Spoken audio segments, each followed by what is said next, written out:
Segundo, preste atenção à adoração dessa igreja, porque o propósito principal pelo qual a igreja existe é para adorar a Deus em espírito e em verdade.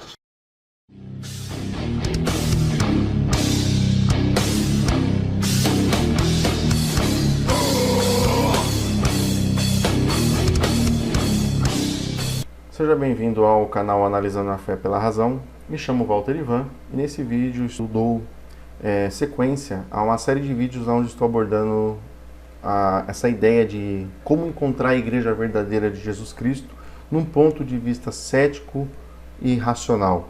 No vídeo anterior eu dei uma ênfase sobre essa questão, essa ideia egoísta de se adorar, né, a Deus, se adorar a um Deus e render a vida dele e tal, enfim, né? Eu vou deixar linkado aqui na descrição, de repente pode aparecer aqui do lado. Então, se você ainda não assistiu, se for novo no canal, inscreva-se no canal. Se você gostar dos vídeos, não deixe de dar um like, que ajuda muito, né, a divulgar e a crescer o canal.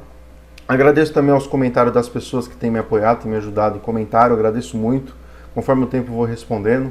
Fico muito lisonjeado por ver pessoas maravilhosas contribuindo com suas opiniões, críticas e sugestões aqui no canal, beleza? Como muitos já sabem, né, eu sou um cético e religioso, eu não sigo mais nenhuma religião, eu tenho um ponto de vista filosófico deísta, mas de certa forma na vida prática eu não deixo de ser um ateu.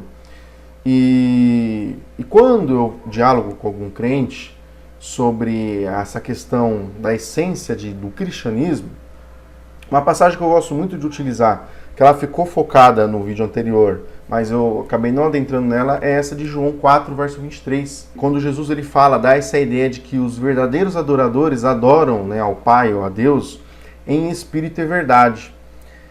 Muitos cristãos leem isso, existem diversas linhagens interpretativas acerca desse texto, mas eu tenho o meu ponto de vista pessoal sobre essa passagem, eu gosto de abordar muito com os crentes referente a isso.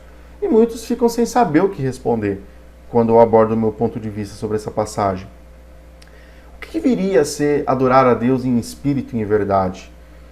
Bom, pelo meu ponto de vista, né, enfim, você tem o direito de discordar, mesmo porque os textos bíblicos, em sua maioria, eles dão muito essa abertura, né, para linhagens de interpretação, cada um ter a sua interpretação de acordo com o seu ponto de vista, de acordo com o movimento eclesiológico na qual o cristão está ali inserido. Adorar a Deus em espírito e em verdade é a pessoa adorar de forma sincera e independentemente de onde ela esteja.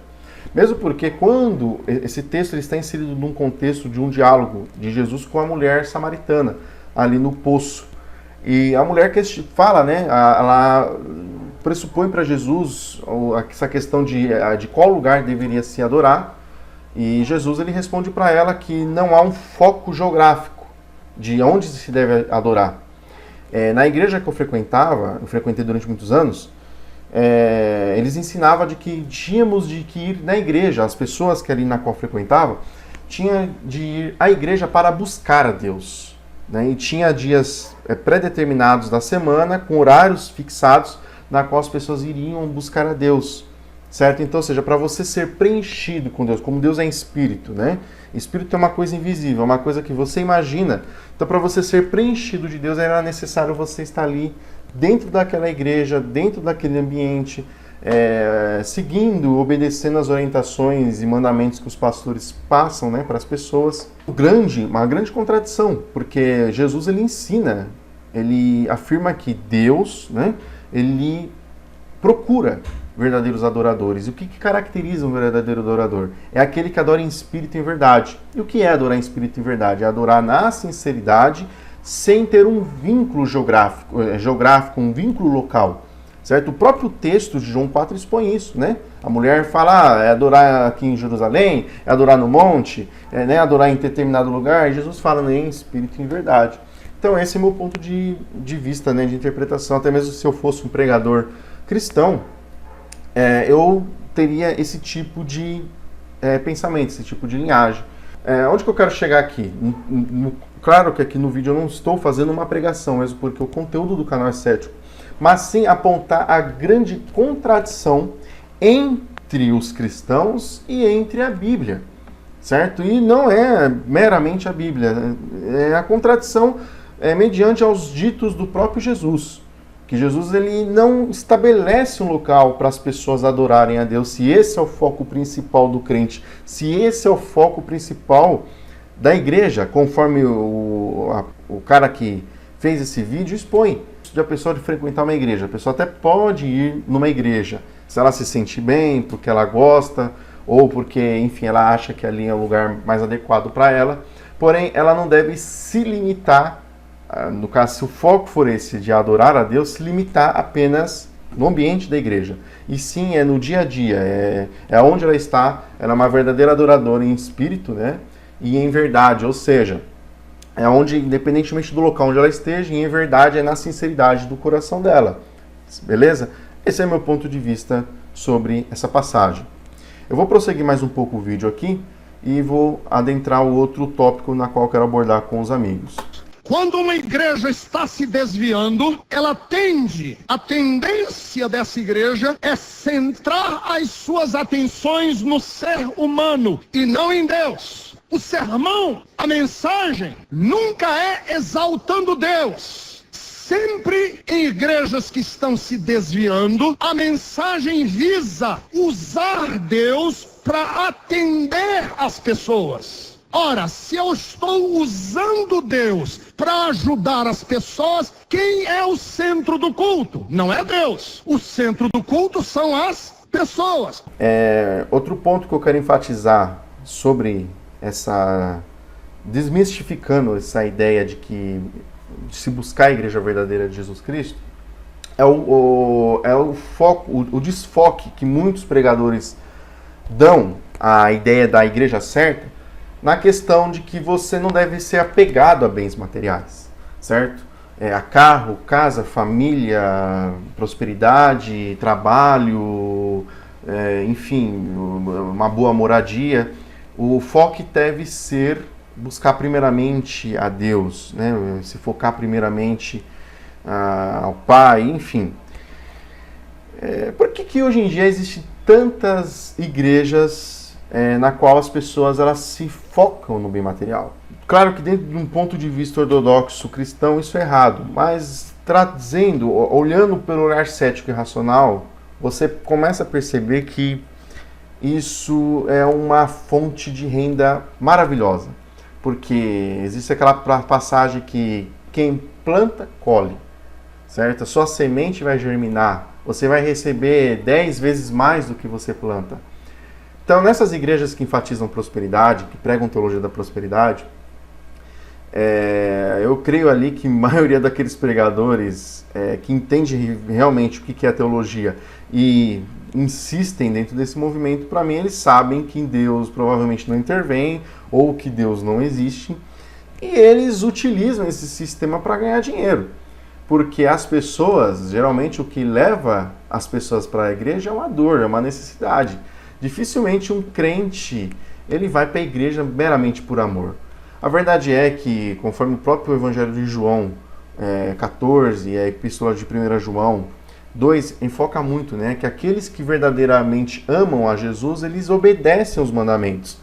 E a coisa mais difícil que você vê é um cristão obedecendo aos mandamentos de Jesus, praticando o amor ao próximo, dando a face, certo? Não retrucando, não entrando em brigas. Uma coisa é a pessoa falar que crê em Jesus, outra coisa é a pessoa seguir verdadeiramente os ensinos de Jesus. Óbvio que seguir Jesus não tem como, porque Jesus não existe, é uma coisa criada pela religião, mas a pessoa que fala assim, não, eu quero seguir Jesus, eu creio que Jesus existe, então siga os mandamentos, o que está ali escrito, que é bom para ser seguido, procure seguir.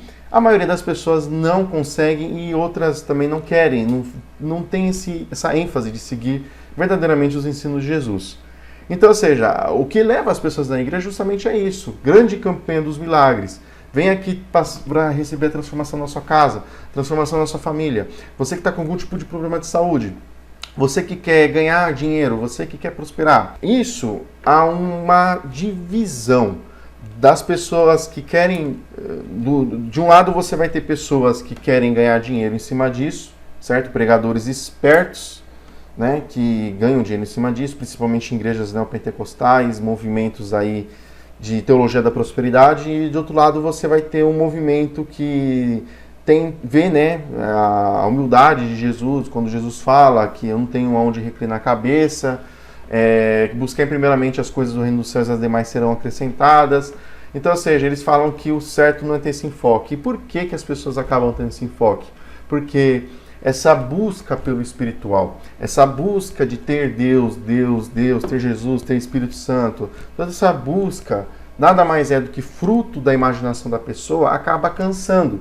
Então, ou seja, as pessoas, para evidenciar, aliás, trazer uma possível evidência da sua crença, da sua fé, elas começam ali, além de ser conveniente, uma prosperidade, uma restauração familiar, uma restauração de casamento.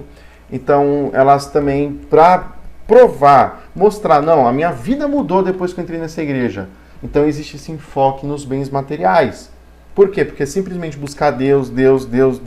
E a pessoa viver ali passando fome, viver com uma doença, viver ali numa situação difícil, viver na humilhação.